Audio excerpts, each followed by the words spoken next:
irmãos? Amém? Glória a Deus, que satisfação rever os irmãos aqui, não é? Bênção, quantas memórias, não? Da minha infância eu tenho poucas memórias, não sei porquê, né? Eu vou me esquecendo, a minha irmã tem o hábito de contar coisas que eu supostamente fiz, não é? Mas eu não lembro, e aí contam histórias, mas eu fico olhando assim, e ela olha para mim com uma indignação, mas você não lembra que você fez isso? Eu digo, não. Mas as mais recentes eu tenho, são só as antigas. Alguma coisa, não é? Não sei se é seletiva a memória, mas que gostoso revê-los, que Deus abençoe, não é? Assim como estamos nos sentindo também abençoados. Meu irmão, abra aí comigo em Jeremias, no capítulo 7. Vamos fazer a leitura. Palavra do Senhor, capítulo 7, do livro do profeta Jeremias.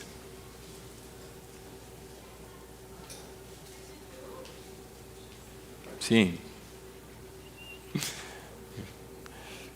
Jeremias, capítulo 7, a partir do verso 1. Quem achou, diga amém. Amém. Quem não achou, diga peraí. Amém? Assim diz, então, a palavra do Senhor. Jeremias, capítulo 7, verso 1. Esta é a palavra que veio a Jeremias da parte do Senhor. Fique junto à porta do templo do Senhor e proclame esta mensagem. Ouçam a palavra do Senhor todos vocês de Judá, que atravessam estas portas para adorar o Senhor.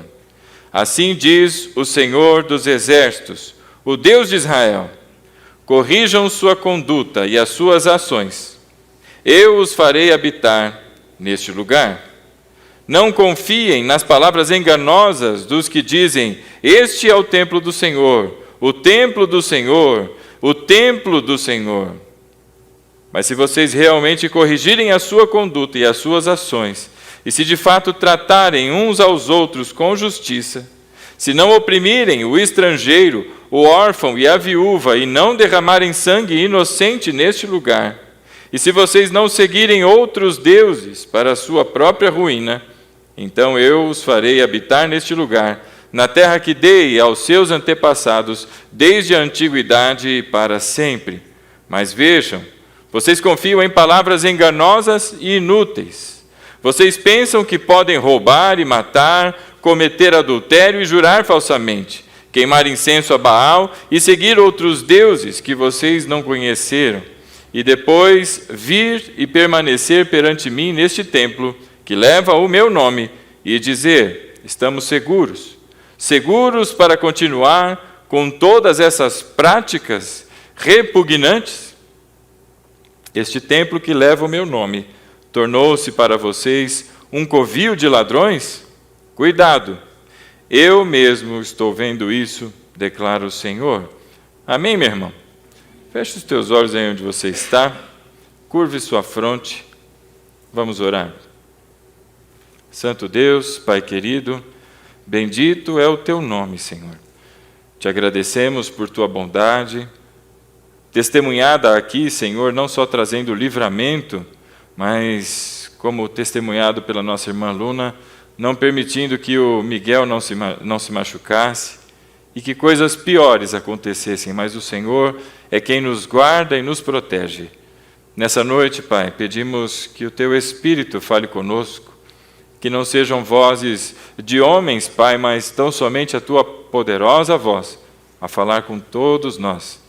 Não importa o tempo que temos no Evangelho e na caminhada, mas que hoje, por mais uma vez, assim como a tua generosidade permite, Pai, possamos ouvir tua voz e tão somente nela, Senhor, refletirmos para as mudanças que precisamos no nosso caminhar.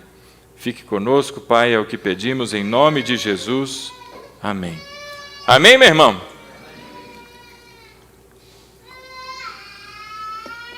Quantos aqui já viram o Templo de Salomão? Levante a mão. Não o Templo de Salomão lá na Celso Garcia. A perguntinha foi só para brincar mesmo, né? Mas os irmãos certamente já viram em fotos, não é? A representação do Templo de Salomão. O Templo de Salomão foi o primeiro templo e ele reflete aquilo que tem de elementos que eram presentes no tabernáculo.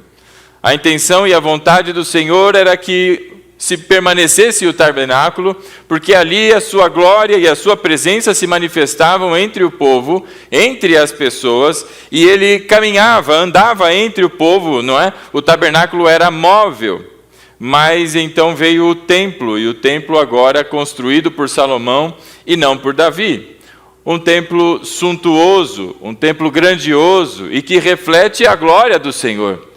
Dentro do templo existe o santo lugar, ou o santo dos santos, e o santo onde ficam ali os sacerdotes a queimar os incensos, os pães ali que são oferecidos, e do lado de fora o átrio e os lugares onde eram oferecidos, não é, os sacrifícios e todas as referências que nós temos do Templo de Salomão. O Templo de Salomão, meu irmão, ele foi construído no século X antes de Cristo. Por volta aí de 960, 930, por ali, não é? Salomão faz ali a construção com tudo aquilo que já havia de materiais também que desde a época de seu pai já havia a intenção de construir aquele lugar. O templo é inaugurado, as pessoas seguem agora para o templo, para um momento de adoração, e aquilo se torna um símbolo muito importante para Israel. Aquilo é motivo de orgulho para Israel, é o fato de terem um templo, e um templo suntuoso, para que eles pudessem então adorar ao seu Deus. Bom, você conhece a história, eu penso que conhece, não é? Se não conhece, também vai conhecer hoje. Passam-se séculos, e o povo de Deus vai se perdendo. As pessoas vão caminhando em idolatria, reino após reino, ou rei após rei, no seu governo e na sua maneira de governar, vem trazendo e permitindo entre o povo questões que Deus reprova, tornando uma prática lícita aquilo que Deus não permitiu que se fizesse. E as condições daquele povo foram cada vez piores, a gente vai vendo as retaliações, não é? E consequências que o pecado daquelas pessoas acarretaram para eles mesmos, até que vem e chega o exílio. Este que lemos há pouco, o profeta Jeremias, é um profeta, meu irmão, do Reino do Sul, e ele exercitou o seu ofício profético antes do exílio e durante o exílio. E essa profecia de que um povo estrangeiro viria sobre Israel, para que a partir dessa maneira de serem subjugados, fossem então, não é, a partir de Deus corrigidos em todas as situações do passado.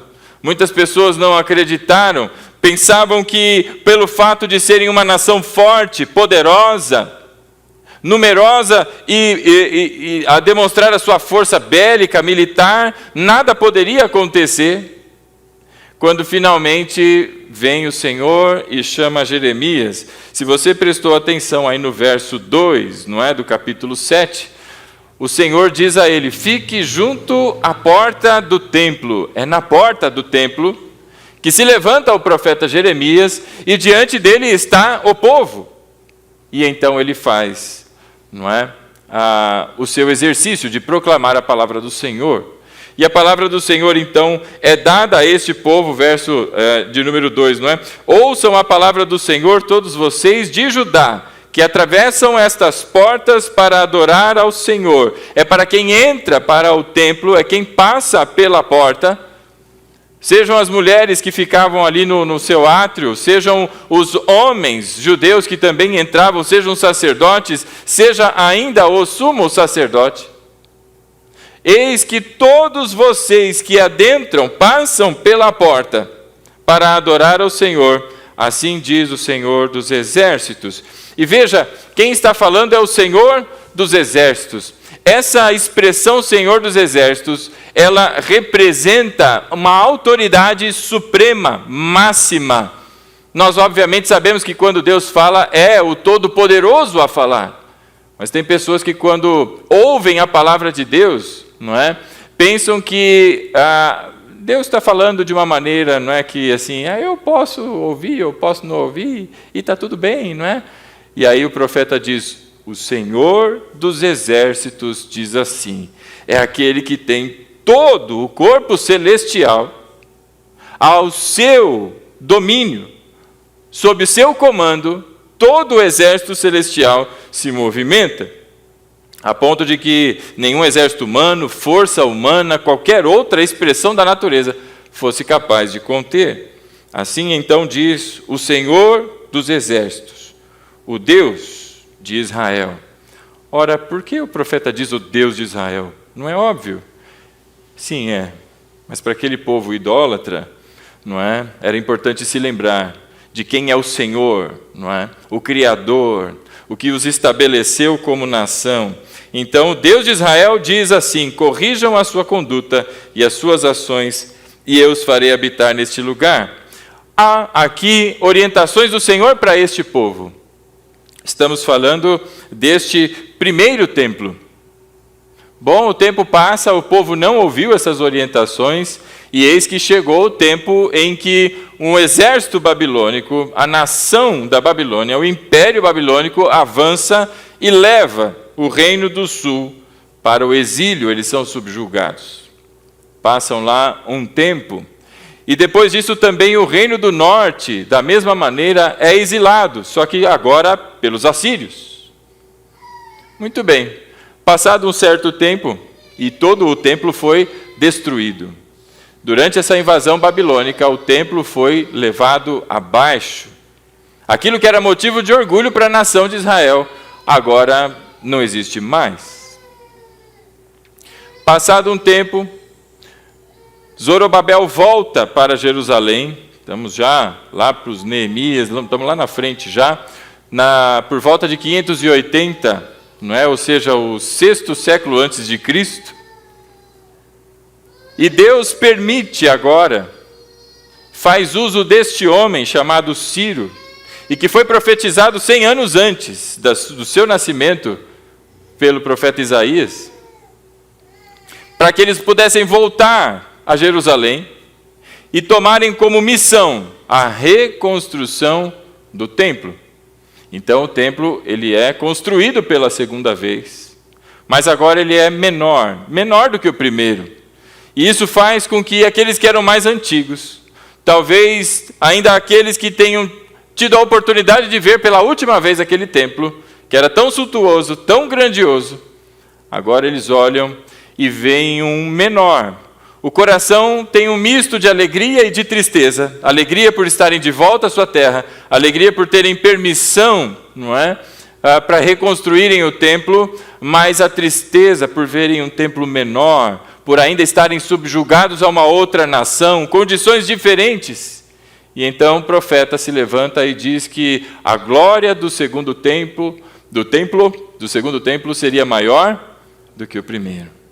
Ele pode ser menor. E no coração de muitos parecer, não é, inferior ao primeiro, mas este segundo é maior do que o primeiro. E o templo é reconstruído, meus irmãos. E a vida segue, o cotidiano daqueles irmãos judeus seguem, mas as dificuldades permanecem. E num período que nós chamamos de período intertestamentário, que é representado por uma folhinha branca no meio da tua Bíblia aí, para Bíblias que tenham isso, ele representa esse tempo, não é? Entre o Antigo e o Novo Testamento, algumas Bíblias trazem uma página em branco. É para lembrar que houve um intervalo de 400 anos aproximadamente.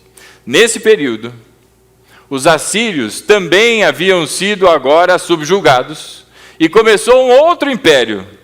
É império atrás de império, exatamente como Deus havia mostrado a Nabucodonosor no seu sonho.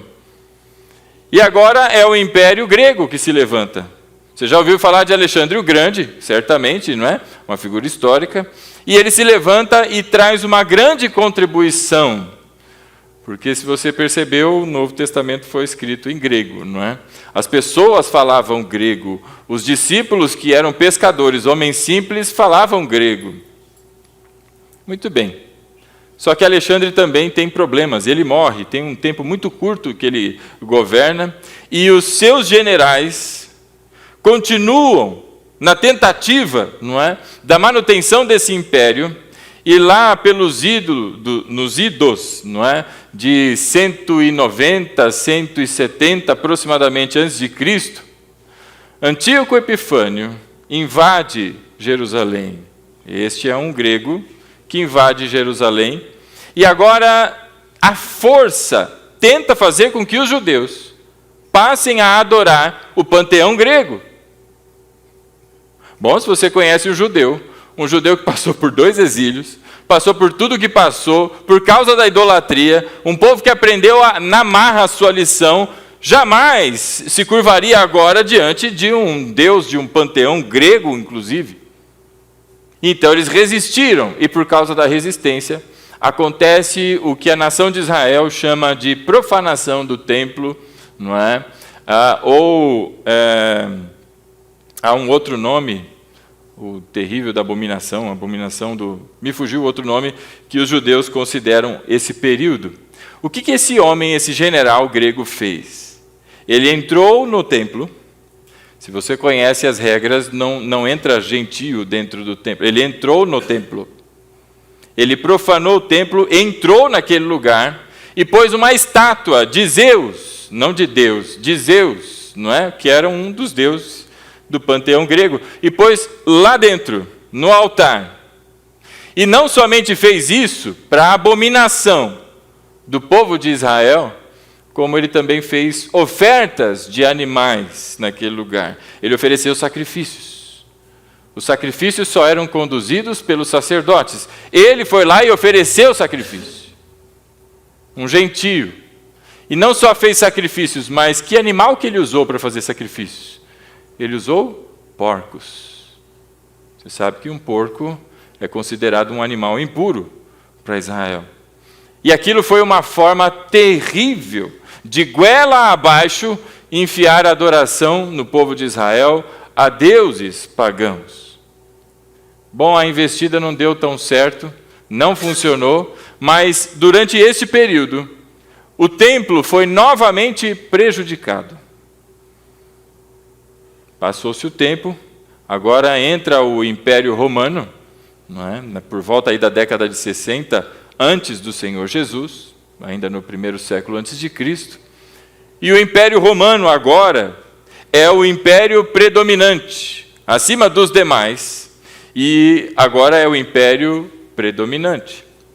E nessa conquista romana, entre as coisas conquistadas, está a Judeia, a Palestina, está lá, não é, o povo de Israel, está lá Jerusalém, está agora aquele lugar que foi dado, não é, por Deus para esse povo para habitarem naquele lugar.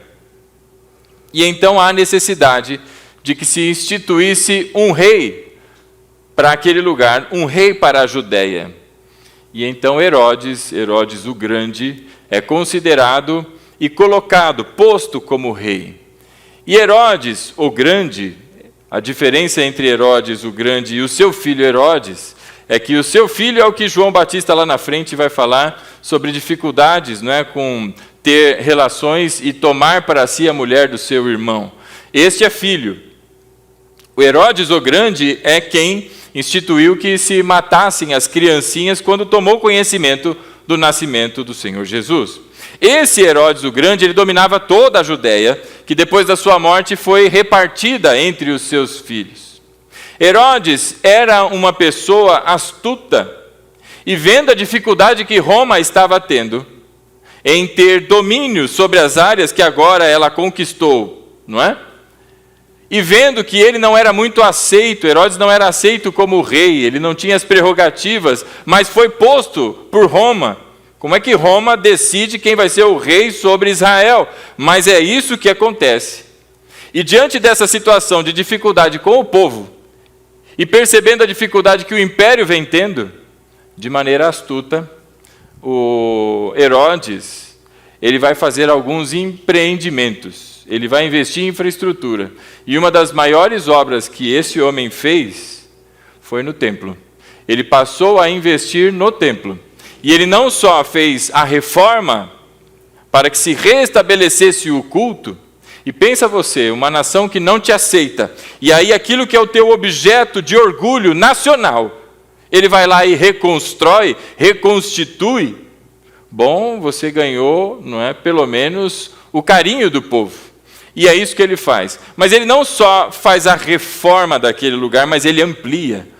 O lugar onde é o templo foi ampliado e ele se torna 3, talvez 4 vezes maior do que o espaço que se tinha, não é, no templo feito por Salomão.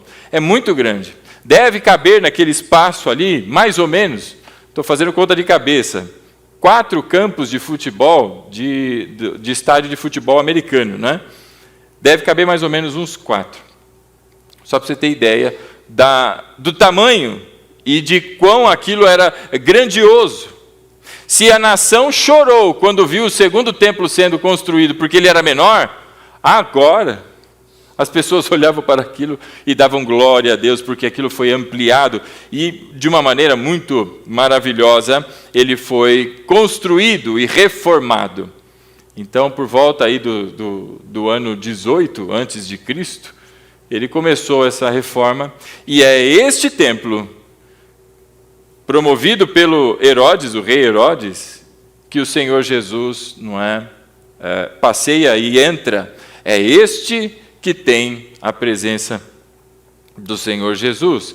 E neste templo e nessas condições, nós vimos que as pessoas parecem viver a mesma condição que se vivia nos dias do profeta Jeremias. Jeremias disse assim, não é, no verso 3 do capítulo 7, corrijam a sua conduta e as suas ações, eu os farei habitar neste lugar.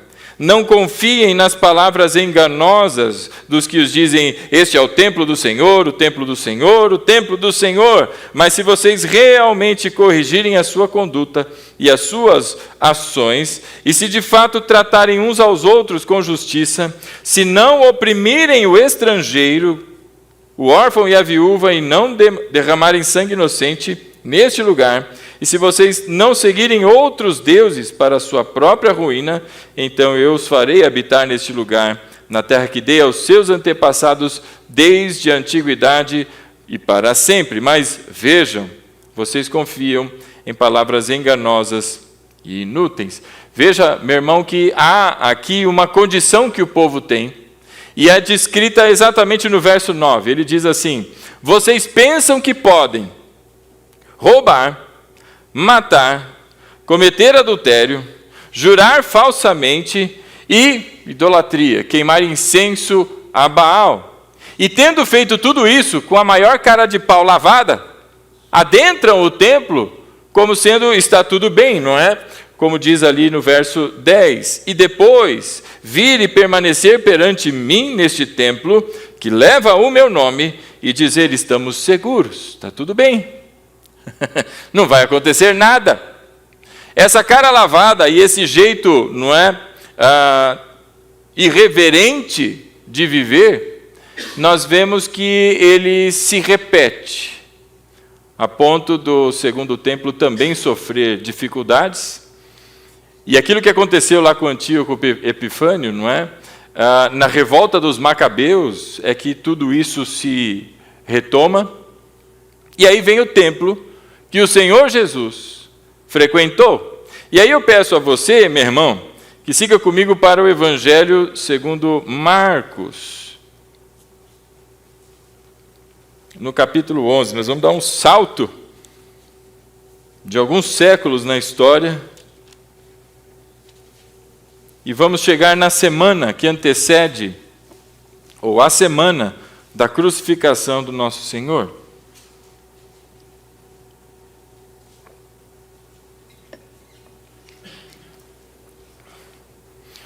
Enquanto os irmãos estão achando, eu já fui lá no Templo de Salomão.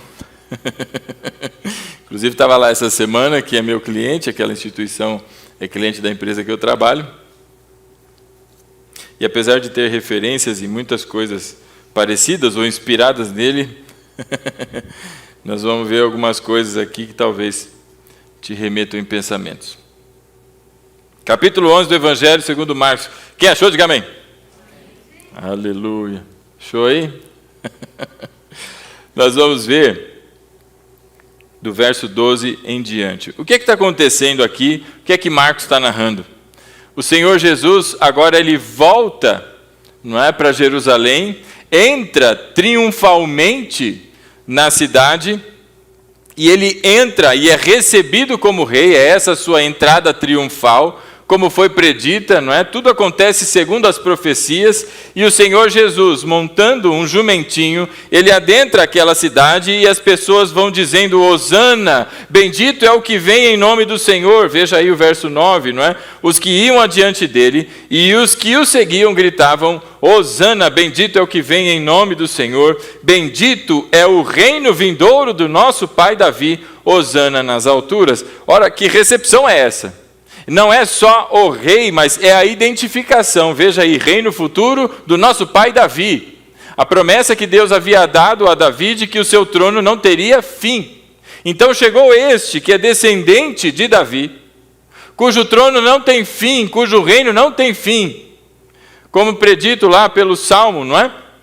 De que ele seria sumo sacerdote para sempre em Israel. E o Senhor Jesus agora é recebido naquele lugar.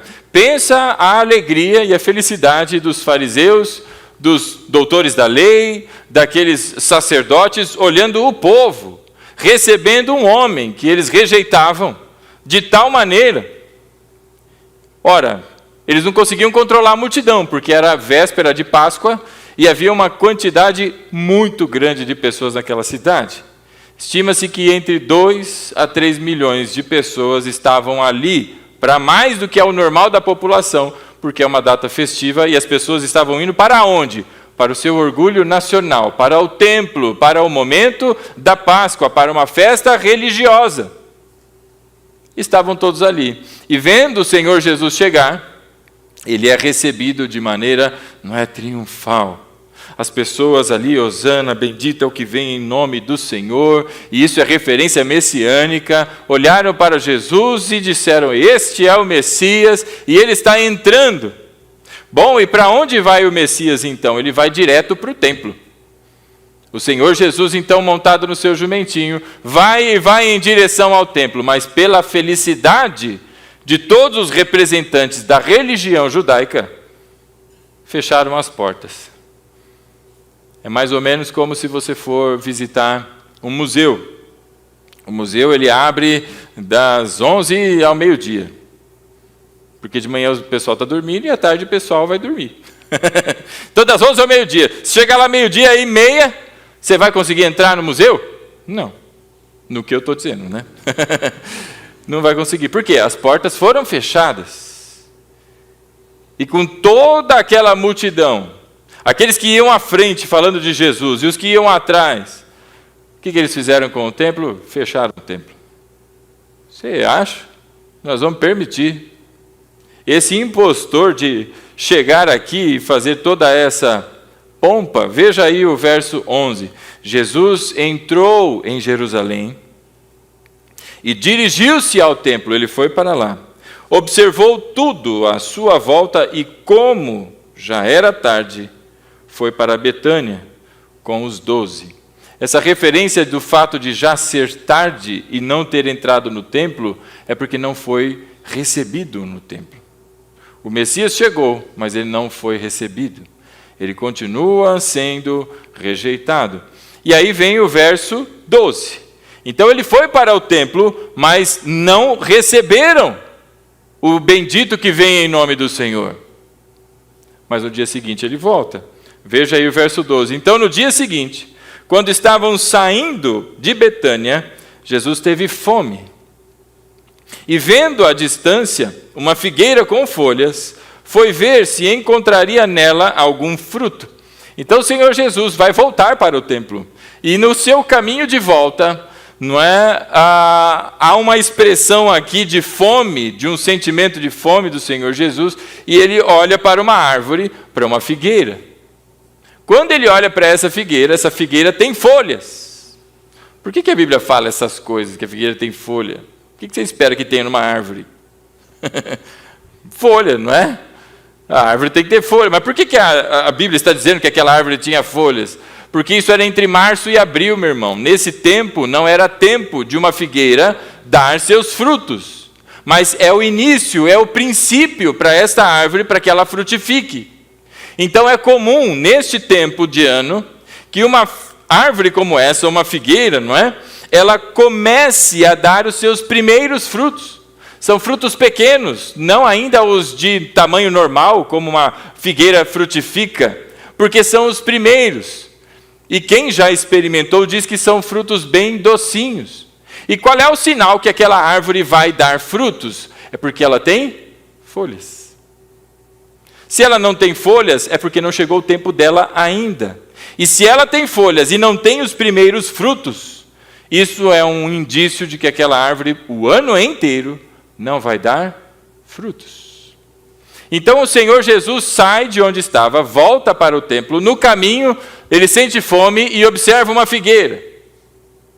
Essa figueira tem folhas. E porque tem folhas, então deve ter os seus primeiros frutos. E ele vai até lá, por isso ele vai até essa figueira. Veja aí a continuidade do versículo 13. E aproximando-se dela, nada encontrou. A figueira estava zerada. Ela tinha folhas.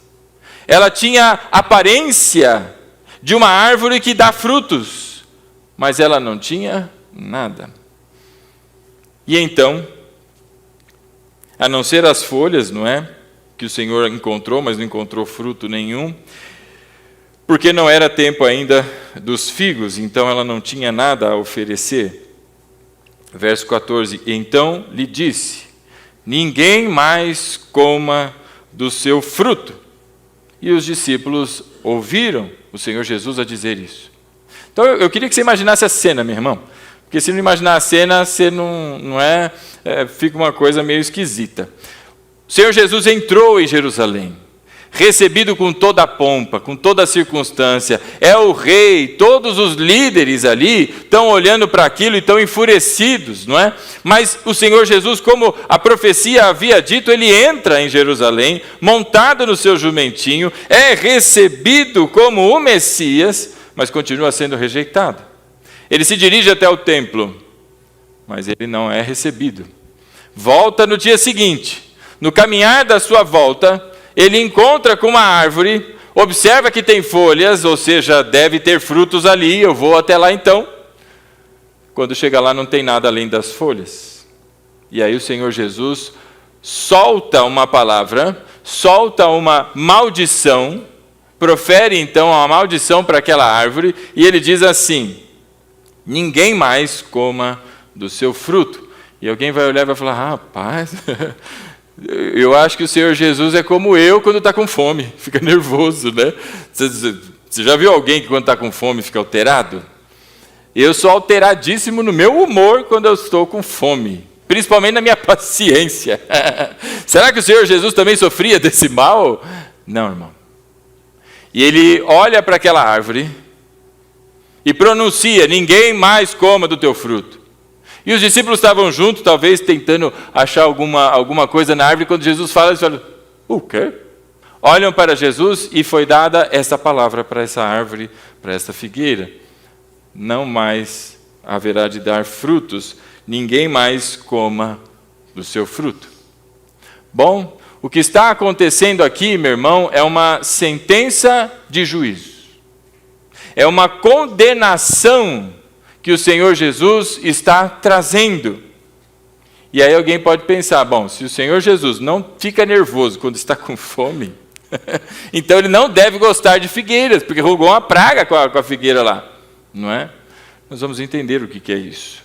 E veja que essa condenação, essa sentença dada pelo Senhor, ela realmente aconteceu. Veja aí no verso 20 do mesmo capítulo 11, isso já é o outro dia, não é? De manhã, ao passarem, viram a figueira seca desde as raízes. Pedro, então, se lembrou do que disse Jesus, Pedro, lembrando-se, disse a Jesus, mestre, vê a figueira que amaldiçoaste secou. Então, aquilo que disse o Senhor Jesus, meu irmão, é palavra de condenação. E aquela figueira secou, ela secou desde as raízes. Ela tinha folhas, deixou de tê-las. Ela secou, acabou. E aí aqueles discípulos ficaram olhando, não é? Falaram, rapaz, o que passou? Ora, o que aconteceu, essa sentença com a figueira, está concentrada nos versículos 15 até o 19, onde nós vamos olhar um pouco mais aqui. Há uma sentença de condenação. E você se lembra do que disse o profeta Jeremias na porta do templo, do primeiro templo? Ele disse, se vocês mudarem as suas atitudes, se vocês abandonarem esses maus e velhos hábitos, não é? Eu os colocarei neste lugar e farei habitar neste lugar. Agora está acontecendo à porta do templo algo bastante semelhante. E vamos olhar um pouquinho para frente, para que a gente veja que, de novo, na porta está o Senhor Jesus. Eu queria que você seguisse comigo para Apocalipse no capítulo 3, mas não feche Marcos 11, porque já vamos voltar para lá. Apocalipse capítulo 3, você conhece Apocalipse, é o momento ali em que João está ouvindo do Senhor Jesus, as cartas para as igrejas, as 7 igrejas, e no capítulo 3, há uma carta sendo dirigida para Laodiceia, e olha o que diz essa carta para a igreja em Laodiceia. Verso 14 do capítulo 3 de Apocalipse. Quem achou, diga amém. Ao anjo da igreja em Laodiceia, escreva: estas são as palavras do Amém, a testemunha fiel e verdadeira, o soberano da criação de Deus. Conheço as suas obras, sei que você não é frio nem quente, melhor seria que você fosse frio ou quente. Assim, porque você é morno, não é frio nem quente, estou a ponto de vomitá-lo da minha boca. Até aqui.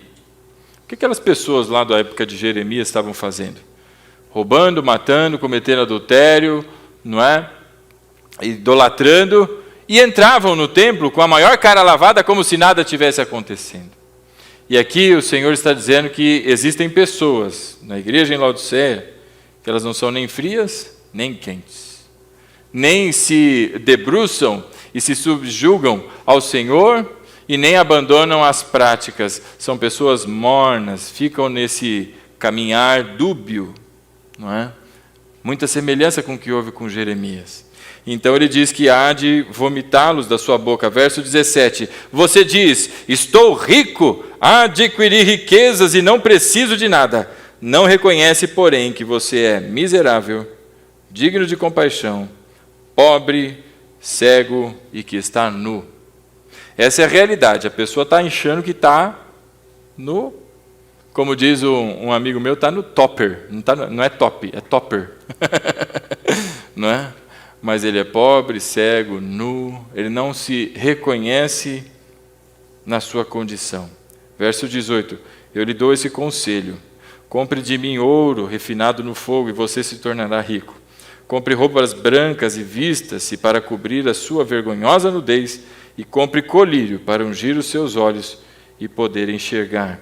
Porque eu repreendo e disciplino aqueles que eu amo, por isso seja diligente e arrependa-se. Verso 20, eis que estou à porta e bato. Se alguém ouvir a minha voz e abrir a porta, entrarei e cearei com ele e ele comigo. E ao vencedor, darei o direito de sentar-se comigo em meu trono, assim como eu também venci e sentei-me com meu Pai em seu trono. Aquele que tem ouvidos, ouça o que o Espírito diz às igrejas. Verso 20, onde é que está o Senhor Jesus? À porta. Está à porta a proclamar para aquelas pessoas que elas estão tendo uma vida morna, nem quente e nem fria, morna, e por isso estão sendo rejeitadas, regurgitadas, vomitadas. Acham que estão na excelência da adoração, mas de fato são pessoas, não é, que miseráveis, dignas de compaixão, pobres, cegas e desnudas. Pois é, isso lá na frente. Está o Senhor Jesus a bater a porta.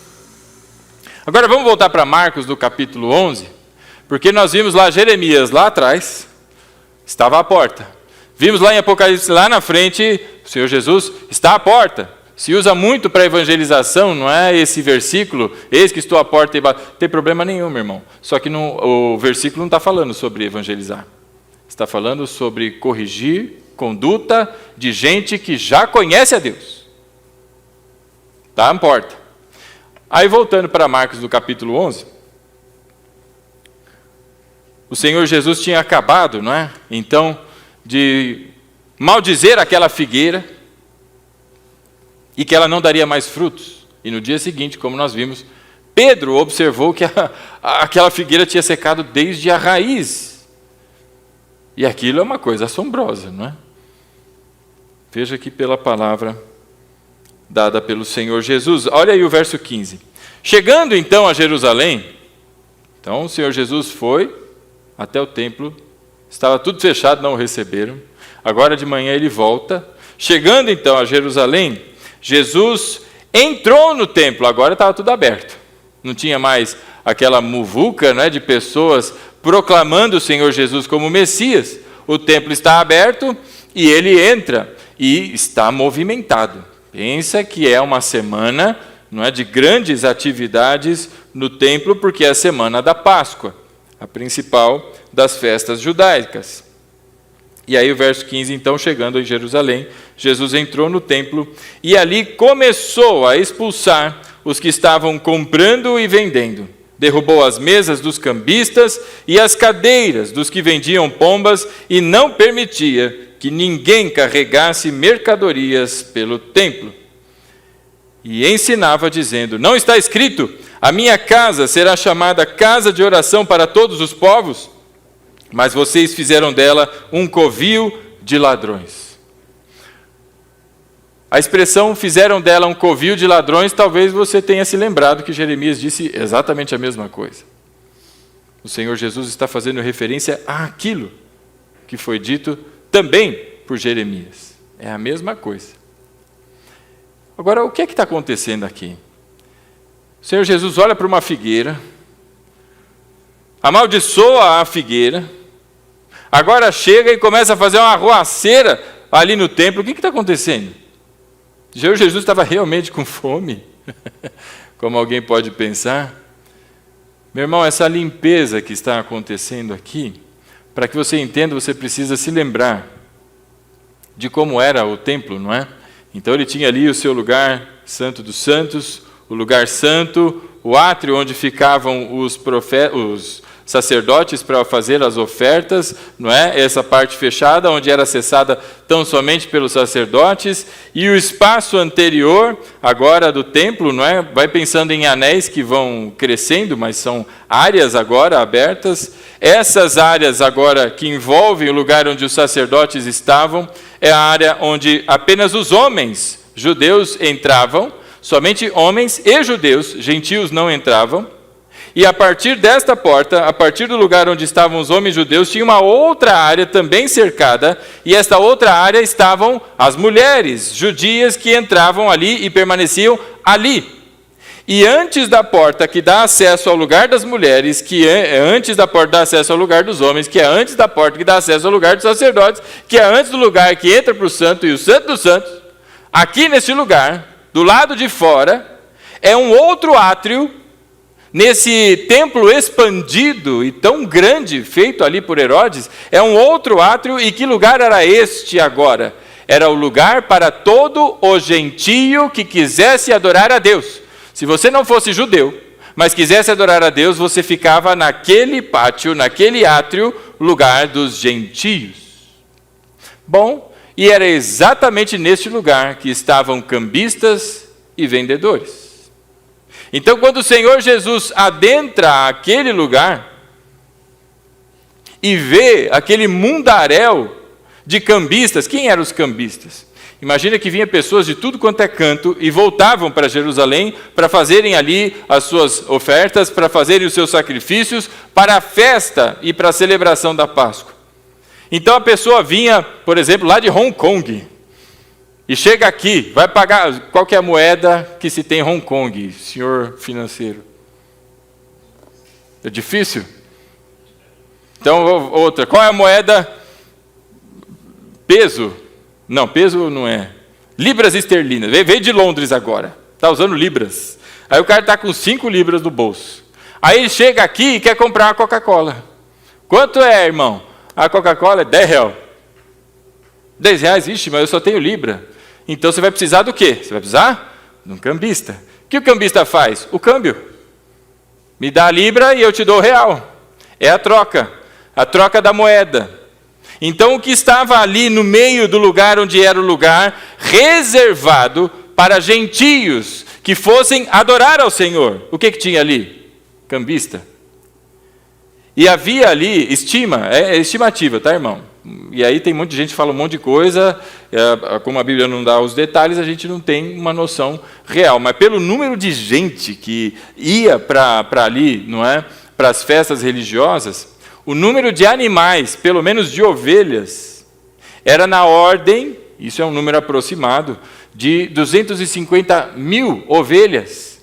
Porque vinham muitas pessoas para oferecer sacrifício. Imagina você sair lá de Itajaí e vir para cá, para Osasco, para oferecer, você trazendo a tua ovelha, caminhando com ela, né? Bé, come aí, bé. Vamos, bé, e vem. O que era mais fácil?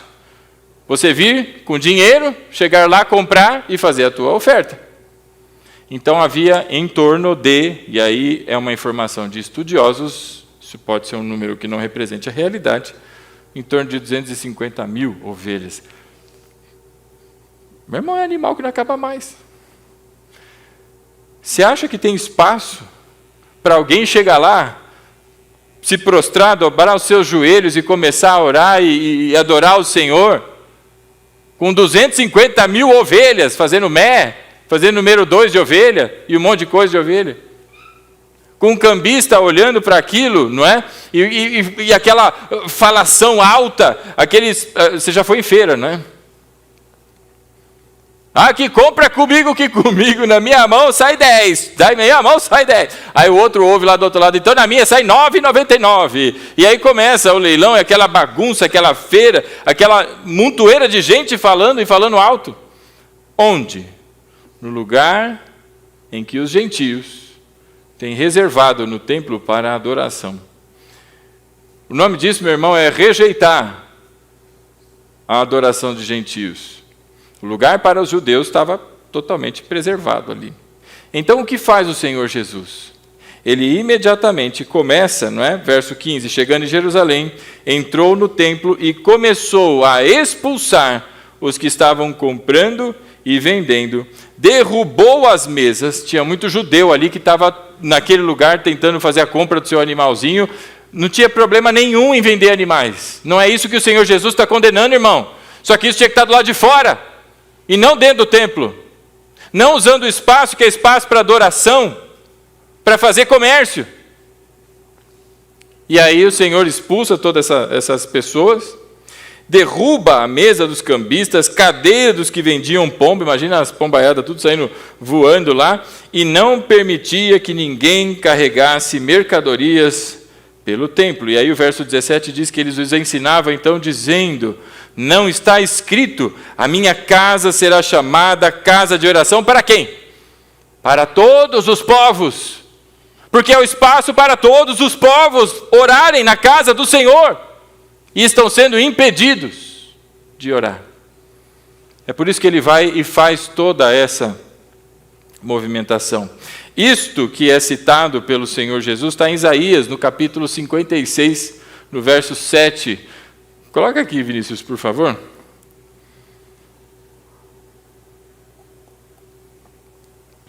Isaías 56, verso 7. Põe o verso 6 primeiro. Os estrangeiros, ou seja, gentios, não judeus, que se unirem ao Senhor para servir-lhe, para amar o nome do Senhor e para lhe prestar culto, todos os que guardarem o sábado, deixando de profaná-lo, e que se apegarem à minha aliança, estes eu trarei ao meu santo monte e lhes darei alegria na minha casa de oração para todos os povos. Os seus holocaustos e demais sacrifícios serão aceitos no meu altar, pois a minha casa será chamada casa de oração para todos os povos. E exatamente ali, no lugar onde todos os povos têm reservado para irem orar ao Senhor, estava toda essa situação.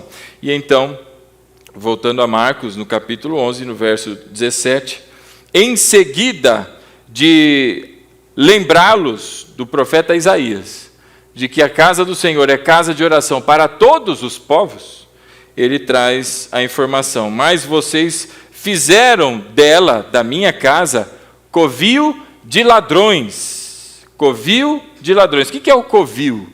O covil é a casa. Se a casa é casa e a covil de ladrão é a casa do ladrão. Covil de ladrão é o lugar onde, depois dele cometer os seus atos ali, de sair, fazer as suas roubalheiras, é para onde ele volta. É o seu lugar de ajuntamento. Então o que o Senhor Jesus está dizendo é que aqueles homens tornaram a casa de oração, e veja como é que o Senhor Jesus diz: a minha casa, é a casa dele, é o lugar onde foi estabelecido para a adoração ao Senhor, ao Deus Todo-Poderoso. E ele está dizendo: vocês tornaram a minha casa covil de ladrões, tornaram aquilo que era para ser casa de oração para covil de ladrões. E aí há a condenação que o Senhor está fazendo. E é por isso que quando ele passa pela figueira, ele amaldiçoa a figueira. Se você também não se lembra, figueiras e videiras eram árvores que tinham representação da nação de Israel. A figueira, meu irmão, é uma árvore que representa Israel. Tem profecias que são faladas sobre a figueira, apontando para a nação de Israel. E no caminho o Senhor Jesus encontra com o quê? Ele encontra com uma figueira. E quando ele amaldiçoa aquela figueira, é uma condenação que está sendo ali de uma maneira como se uma parábola com aquela figueira, do que está sendo feito agora com a nação de Israel. Porque ele vai até o templo, encontra toda aquela situação e ele diz: vocês tornaram a minha casa um covil de ladrões. Mas como assim de ladrão? O cara está comercializando, ele está fazendo venda, troca de dinheiro.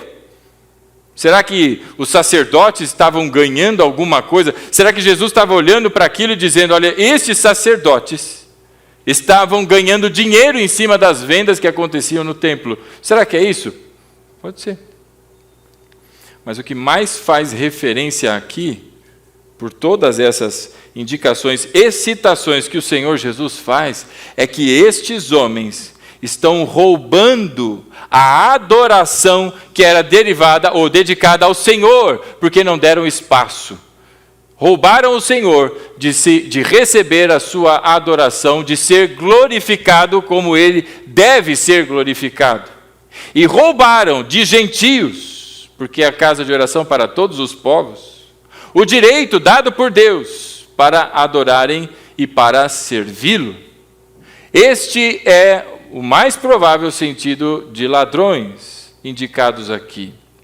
E voltando para Jeremias lá no capítulo 7, ele vai dizer o seguinte: que aquelas pessoas estavam roubando, matando, cometendo adultério, seguindo pela idolatria. Então qual é a grande dificuldade dessa nação, meus irmãos? É uma vida fria, vazia, de uma religiosidade inútil. Uma religiosidade que não gera frutos. Então, quando o Senhor Jesus olha para aquela figueira, e a figueira tem folhas, você já esteve perto de uma árvore, toda cheia de folhas, né? E bate vento, o que você escuta? O barulhinho das folhas, né? Fazendo igual o maluco do posto lá, né? Aquele barulho de folhas. Tem muito barulho, tem muita folha, Parece muito, mas frutos não tem nenhum. Chegou lá, tinha cambista gritando, aqui, 2 por 1, aqui a pomba branca não sei quanto, a pomba vermelha não sei o que lá, na minha mão sai 10, muito barulho, muita folha. Mas cadê o fruto? Não se encontrou frutos. Veja que aquelas pessoas que Jeremias traz a sua profecia, ele está à porta do templo e diz para aquelas pessoas que elas devem mudar de atitude, elas devem mudar de ação. Passar a ouvir ao Senhor e caminhar segundo os seus estatutos, não numa vida que transpareça ser, porque vem com a cara lavada para a igreja, para o templo, e se apresentam como se nada estivesse acontecendo e ainda dizem, estou seguro, está tudo bem. Mas se esquecem que o Deus Todo-Poderoso é justo e manifesta a sua ira, e Ele disciplina, como disse lá em Apocalipse no capítulo 3, para corrigir o caminhar do seu povo. Com a maior fuça lavada, chegam no templo e dizem, ó, nós aqui outra vez, vamos cantar. Ao Senhor agradecemos, aleluia, com a cara lavada. E aí vem a palavra do profeta para aqueles homens, não é? Que logo em seguida viveram um exílio. Foram, por consequência do seu pecado, por consequência de uma vida vazia, infrutífera, numa religiosidade vã, viveram o período do exílio. E agora está o Senhor Jesus, na semana do seu sacrifício, na semana em que Ele há de pagar pelos pecados da humanidade. Ele está dizendo que toda aquela condição é como uma figueira, cheia de folhas, que as pessoas olham e dizem, uau, eu vou lá porque vai ter alimento. Eu vou lá e chega lá e caça e não encontra fruto nenhum. Roubaram o direito daqueles homens gentios, achando-se exclusivos, como se Deus fosse apenas deles. E roubaram a glória que é de Deus. E roubaram dos homens o direito de adorarem a Deus, porque não tinham o seu espaço. Então transformaram aquele lugar num covil de ladrões. E aí a reação, meu irmão, não pode ser outra, não é? Verso 18, os chefes dos sacerdotes e os mestres da lei ouviram essas palavras e começaram então a procurar uma forma de matá-lo, pois temiam, visto que a multidão estava maravilhada com o seu ensino. Agora aquela corja infrutífera, não é? Diante da condenação do Senhor Jesus, porque Ele fala sobre aquela figueira e é o que vem sobre Israel. Não é? Essa então é a condenação. Meus irmãos, o que é que isso nos ensina? Isso nos ensina algumas coisas. Lembra que o templo tinha um tamanho, tornou-se um pouco menor, e Herodes fez um templo suntuosíssimo, ampliou 4 ou 5 vezes maior. Grandes templos, não é? Não há problema nenhum em grandes templos, mas também grandes templos não representam adoração verdadeira ao Senhor. As pessoas ali se manifestando, mostrando, não é, a sua vida religiosa, indo até lá para oferecerem sacrifícios e tantas coisas assim, mas com a sua cara lavada, achando que estão seguros. O que muito a gente percebe, meu irmão, em grandes igrejas e em pequenas igrejas, não é que as pessoas se escondem bastante. No meio, não é, daquela rapa de gente, ninguém conhece ninguém, eu vou quando dá vontade, não vou quando dá vontade também, não é, faço o que eu quiser, se eu não quiser também não faço, e está tudo certo, e a coisa vai seguindo, e está lá fingindo que está tudo certo, né?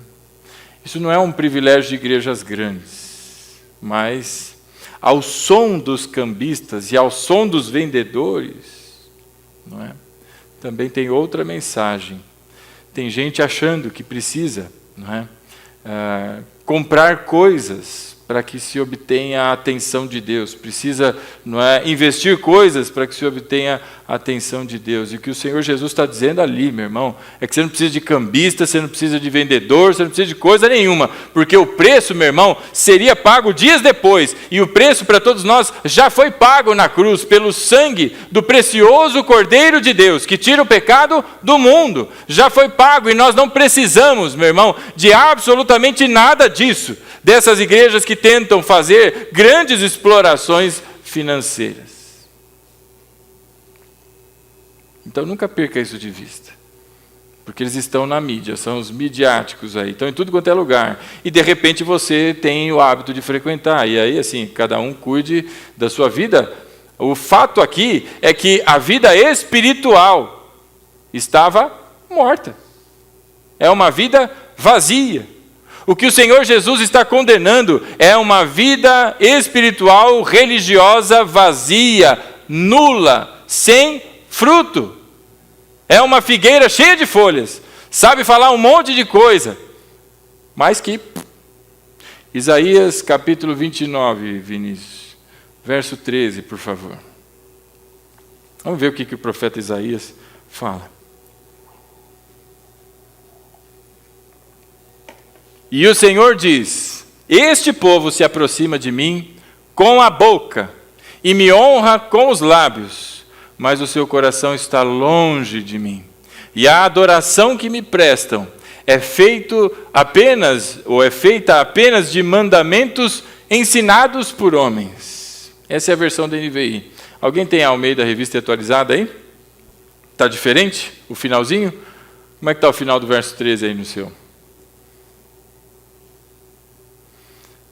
Ninguém tem? Eita glória!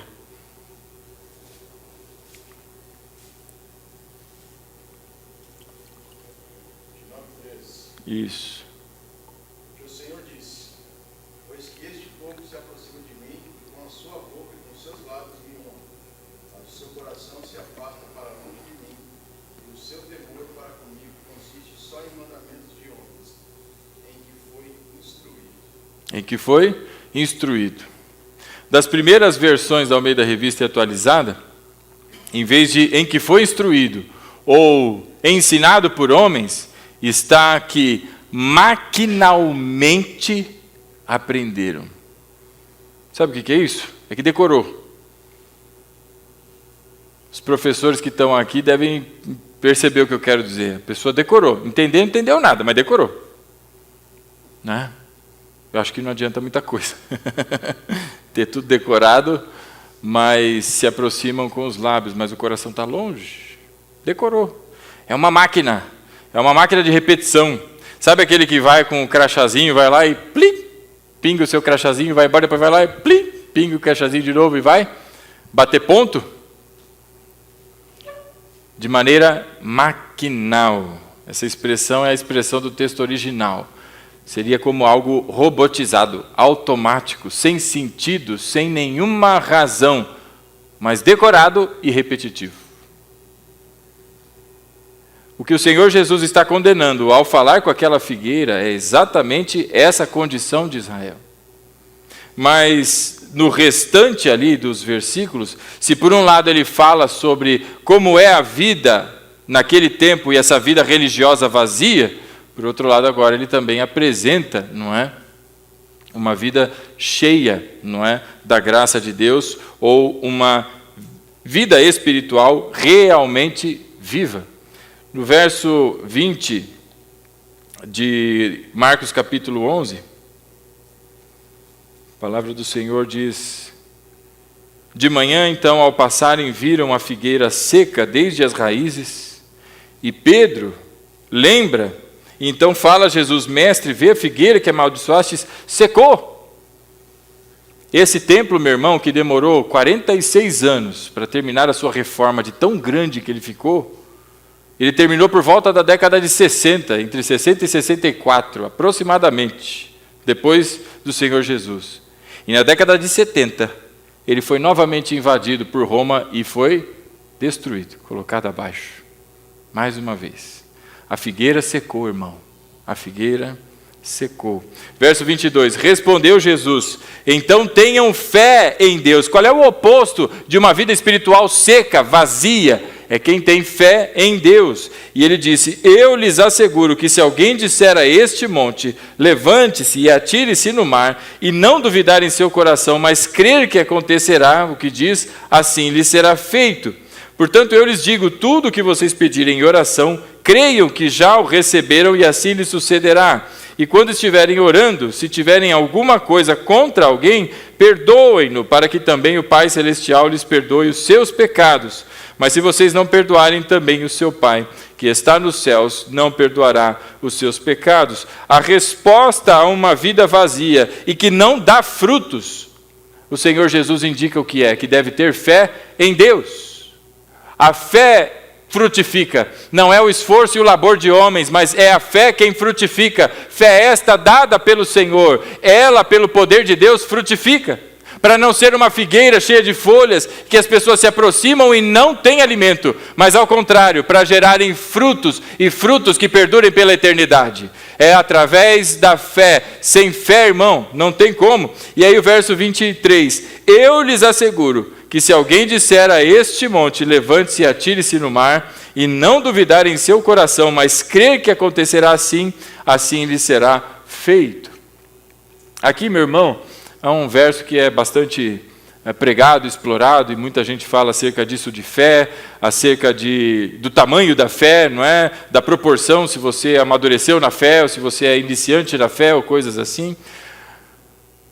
O que parece ser aqui é que Jesus, não é, ao passarem pela figueira, ou seja, de volta ao caminho para Jerusalém, ele aponta para um monte, quando ele diz, ora, qualquer um de vocês que disser a esse monte, há uma grande chance aqui, de que Jesus tenha apontado exatamente para um monte, onde estava o orgulho da nação de Israel.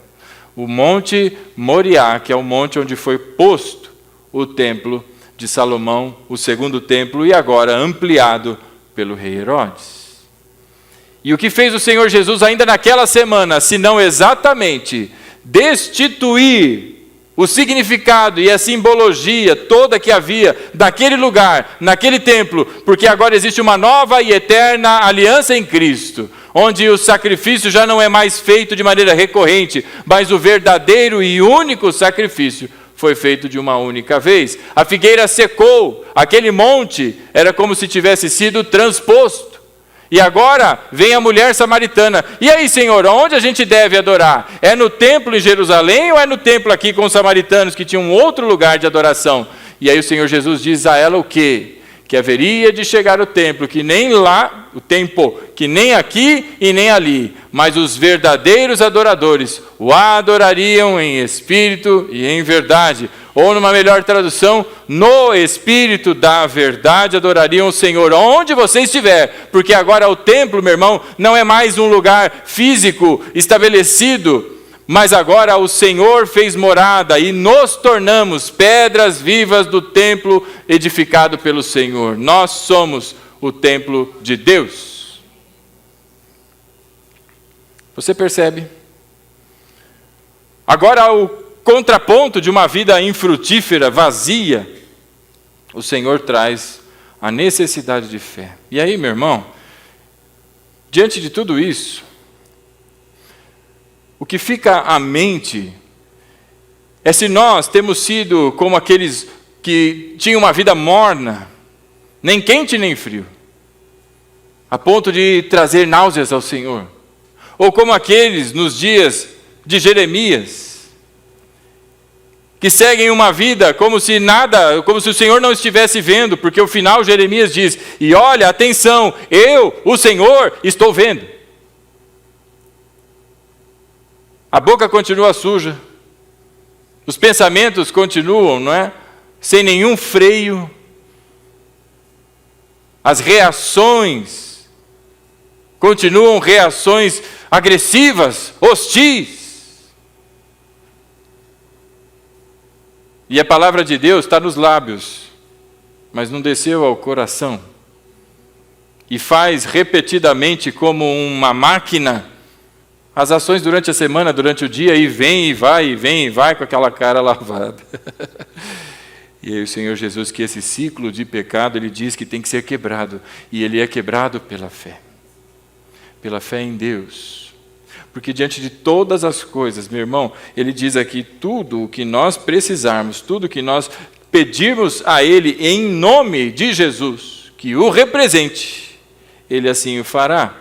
E também não é um cheque em branco, né, para aqueles que pensam que vão pedir qualquer coisa, que Deus deu o cartão black celestial e agora qualquer pedido. E não é nada disso. Veja o risco, meu irmão, que a igreja vive de andar nos mesmos passos, gelados, nos mesmos passos que aqueles irmãos que ouviram o profeta Jeremias, que aqueles irmãos de Laodiceia que ouviram do Senhor Jesus uma palavra, porque Ele está à porta e bate. E desses irmãos que viviam nos dias em que Jesus passou lá no templo e tirou toda aquela agitação daquele lugar, porque aquilo é espaço dedicado ao Senhor para a glória do seu nome, e não para outras atividades. Veja, comprar e vender não tem problema nenhum. Você não é ter na igreja de repente ali uma lojinha. Tem gente que tem até medo, tem igrejas que tem uma espécie de uma livraria, não é, que abençoa os irmãos. Não tem problema? Não, meu irmão, desde que isso não seja o centro das atividades da igreja. Não é isso que o Senhor está condenando. O Senhor está condenando uma vida que não tem fé, uma vida de repetição robótica, sem sentido, que não leva a lugar nenhum. Senão a ser como uma figueira seca, que não tem frutos. Veja o risco que a igreja vive. E aí nessa noite, meu irmão, o meu convite a você é de refletirmos na nossa própria vida. Se nós temos sido ou caminhado como esses, porque é um caminho terrível, e que há juízo e disciplina do Senhor. Porque nós, meu irmão, tivemos o privilégio de ouvir e receber o Evangelho da graça. Você tem ideia do que seriam 24 horas, numa referência de tempo onde não tem tempo? 24 horas, sem nenhuma interrupção. O louvor. Se você pensa que você é afinado, eu tenho a impressão que os anjos são tão afinados quanto, se não mais. Mas o louvor perfeito, 24 horas, dizendo santo, santo, santo, levando ao Senhor tudo o que lhe é devido, porque Ele é o Todo-Poderoso. E Ele se esticou do alto dos céus e estendeu a sua mão na terra, passou por um punhado de pó, formatou e fez o homem. E deu a ele a sua imagem, a sua semelhança. Deu a ele fôlego de vida. Para viver como? E depois da queda, depois de toda a situação, ele provê também o Cordeiro. Para devolver ao homem a condição que foi perdida, o Éden. De integral dependência do Senhor e de viver na sua presença. De habitar a sua presença. Porque agora não tem mais átrios que nos separam, senão pelo sangue de Cristo nós temos acesso direto ao trono da graça, como diz em Hebreus no capítulo 4. Então meu convite nessa noite, meu irmão, é para que você observe a sua vida, assim como eu faço uma reflexão profunda na minha. A religiosidade cauteriza a mente e faz com que a gente pense que está tudo certo, eu estou seguro. Mas a vida permanece no mesmo caminhar, como se ter ouvido a Cristo e as suas palavras ou não, fosse a mesma coisa. Por isso, nessa noite, irmãos, como estamos no início desse ano de 2025, em seguida de uma reunião tão abençoada como tivemos ontem, e com tantos planos e projetos, projetos de irmos às ruas, projeto de chamarmos pessoas de fora para entrarem aqui, tantas ações que todas elas promovem a glória do Senhor. Meu irmão, deixa eu lhe dizer uma coisa, é tempo de nós nos prepararmos. Na verdade, esse tempo já passou. Hebreus diz que para alguns, rapaz, vocês já deviam estar comendo alimento sólido, rapaz. É comida pesada e vocês estão no leitinho, ninho ainda. Ninho, 25 vitaminas mais. Como é perigoso esse caminhar indiferente.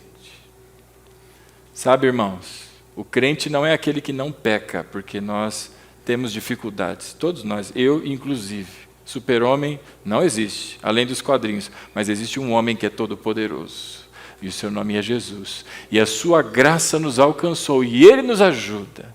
Então o crente não é aquele que não peca, mas é aquele que quando tem uma situação, aquilo corrói ele por dentro, porque isso está ofendendo a graça, a glória do seu Pai, que tudo por ele fez. Não uma coisa que, não tem problema, estou roubando a alegria, a felicidade de alguém, eu estou sendo, injusto com alguém, não tem problema nenhum, ou eu estou cometendo adultério, nesses tempos onde pornografia é um treco tão complicado, e que tem invadido tantas casas, gente que está agora aprisionada, viciada nisso.